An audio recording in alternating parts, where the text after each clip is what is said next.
here in the Alaska Garden. I'm with UAF Cooperative Extension Service and Tanana Chiefs Conference. I'm here in Homer, Alaska, checking out all the cool things farmers are doing here to extend the season, like high tunnels, hoop houses, low tunnels, and also the other cool tools they're using as small-scale farmers.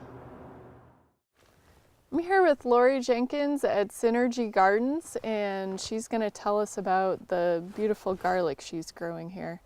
So, Lori, you're planting several different varieties of garlic? I have 12 different strains right now, and I've been introducing a strain or two every year to see which strains do best in my climate, in Alaskan climate. Okay.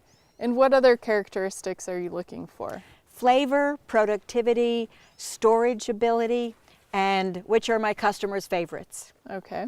And you're growing it for seed and to just eat? Yeah, culinary purposes. Garlic is also great medicinally, but mostly other Alaskan gardeners want to grow it. Mm-hmm. So my Alaskan climatized garlic seed can help other gardeners get their seed stock in Alaska. That's great. Mm-hmm. And have you found any varieties in particular that do really well here?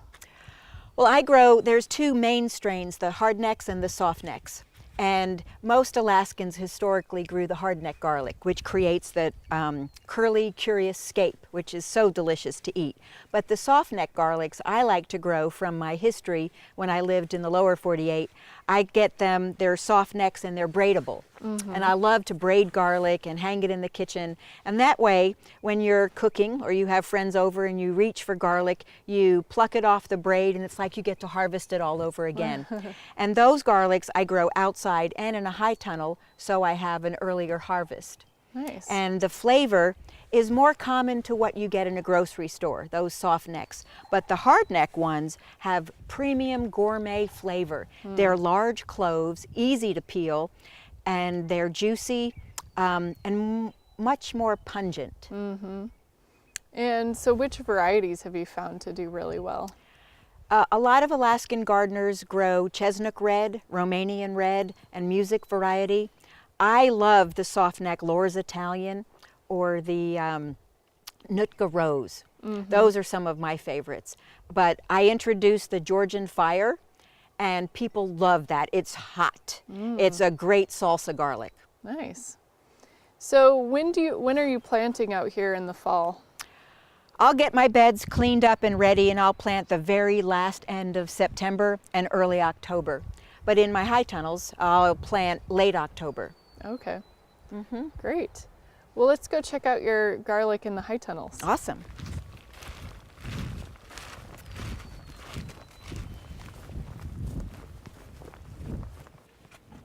Here, come on in. Thanks. Wow, this garlic is doing great in the high tunnels. So it's late May, and when will you be able to harvest this garlic? Early mid-July. Okay. And when do you think you'll harvest the garlic outside? Early August is a good 3-4 week break. Actually depends on the variety. Oh, you asked me that question about varieties. Some varieties are early, mid, or late season.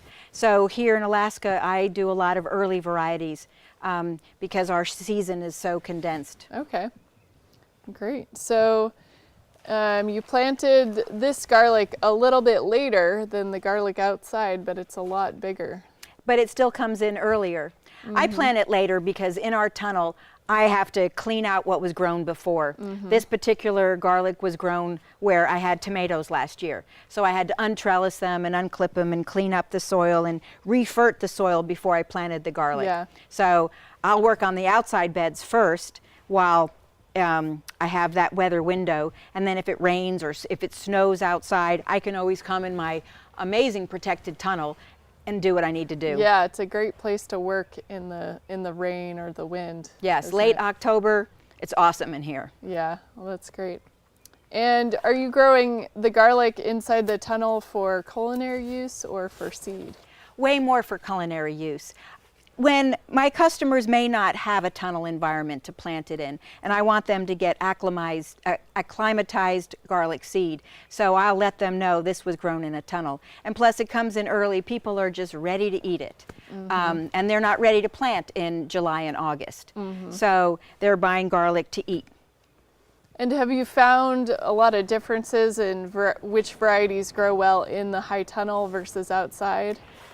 Everything grows better in a tunnel. Yeah. I can just generalize that. It grows faster, it grows a little bigger in a tunnel. And in a tunnel, I get to control how much water I apply. So I'm not going to have soggy, wet, muddy garlic like I might in a wet year outside. Right, because garlic really likes more of a dry soil. Well, garlic's versatile. It can handle wet soils. It can handle maritime soils.